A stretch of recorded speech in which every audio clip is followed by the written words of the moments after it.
नमस्कार प्यारे किसान भाइयों, मैं गोविंद बात कर रहे हैं आज हम कि पपीता की खेती के 5 महत्वपूर्ण बिंदु के बारे में, जिसकी जानकारी लेना बहुत ज़रूरी है अगर आप पपीते की खेती कर रहे हैं। तो दोस्तों, सबसे पहले जानेंगे इसकी पूरी जानकारी। इससे पहले आपने हमारे चैनल को सब्सक्राइब करके नहीं रखा है तो सब्सक्राइब कर लीजिए और हमारे वीडियो को लाइक कर दीजिएगा।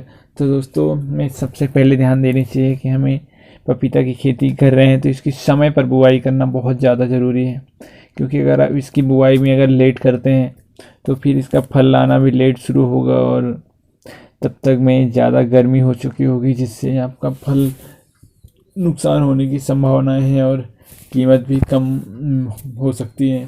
तो दोस्तों, अगर आप पपीते की बुआई कर रहे हैं तो आपको 10 फरवरी से 15 मार्च के बीच में इसकी बुआई कर देना चाहिए, जिससे इस टाइम पे ज़्यादा गर्मी भी नहीं होती और आपका फसल जो है तो बहुत ही आसानी से तैयार हो जाएगा। तो इस प्रकार आप समय पर बुआई करें। और हमारा दूसरा जानकारी है कि जब आप बुआई कर देते हैं तो बुआई करने के बाद पौधा को कम कम पानी देना चाहिए, क्योंकि अगर आप अत्यधिक पानी देंगे, ज़्यादा पानी देंगे तो यह बहुत जल्दी पौधा बढ़ जाएगा, इसकी आकार लंबाई में बहुत बढ़ जाएगी और पौधा मोटा नहीं हो पाएगा, जिससे इसमें फल भी कम आएंगे और हवा वगैरह में टूटने की ज़्यादा संभावना बनती है। तो इसलिए आप अगर फरवरी मार्च में लगा रहे हैं तो इससे बरसात से पहले तक पानी कम पानी दें, जिससे कि पौधा आपका अच्छा मोटा होगा और लंबाई कम लेगी, जिससे आपको फल ज़्यादा मिल पाएंगे। तो दोस्तों, तीसरा हमारा है इसमें जो लीफ कर्ल वायरस लग जाती है, इसमें कुछ वायरल समस्या भी होती है। तो इससे बचने के लिए हम आपको जैविक उपचार या रासायनिक दवाएं का छिड़काव करना चाहिए। जैविक छिड़काव में आप गौमूत्र से बनाया हुआ दवा आदि दवाएं भी ले सकते हैं। इसके अलावा आप ये आपके पास अगर उपलब्ध नहीं है तो आप रासायनिक दवा ले सकते हैं, जिससे कि आपको इस लीफ कर्ल नामक वायरस से छुटकारा मिल जाएगा और आपको फल की जो पौधा जो है अच्छे से तैयार होगी और अच्छा फल प्राप्त होंगे।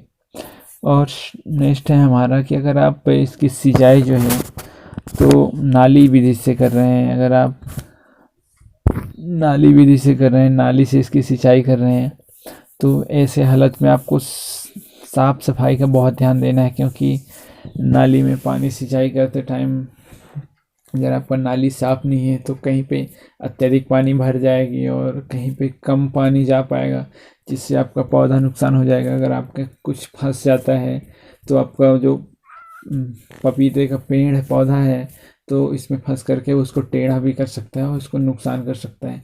या कि अगर पानी अत्यधिक कहीं पे भर रहा है, भराव ले रहा है, तो उससे भी पौधे में नुकसान हो सकता है और आपकी फल जो है तो नुकसान हो सकती है। और नेक्स्ट है हमारा कि खरपतवार नियंत्रण भी इसके लिए बहुत ज़रूरी है। अगर आप पपीते लगाए हुए हैं और इसमें बीच बीच में खरपतवार आया हुआ है तो यह उसका एनर्जी जो है, पौधे की एनर्जी खुद ले लेंगे और पौधा आपका बढ़ नहीं पाएगा, पूरा ग्रोथ नहीं हो पाएगा, जिससे उसमें फल कम आएंगे। तो ये सब चीज़ बहुत ज़रूरी है दोस्तों। इसके अलावा अगर आप इसमें के साथ में गेंदा की खेती करना चाहते हैं तो साथ में कर सकते हैं, इससे आपको डबल फ़ायदा होगी, उससे भी फूल प्राप्त होंगे, उसको मार्केट में आप बेच सकते हैं। और उसके अलावा यह पपीते की नेमेटोड्स जो होते हैं तो उनको ख़त्म कर देता है और पेड़ में जो गांठ वगैरह बनने वाले होते हैं पपीते की पौधे की पेड़ जड़ों में, तो उसको यह ख़त्म कर देगा और वहाँ की नेमेटोड खत्म करके इस प्रकार 2 प्रकार से फ़ायदेमंद है। तो दोस्तों, इसी प्रकार की जानकारी मैं और लेके आता रहता हूँ। तो अभी तक हमारे चैनल को सब्सक्राइब करके नहीं रखा है तो प्लीज़ सब्सक्राइब कर लीजिए और वीडियो को लाइक कर दीजिए।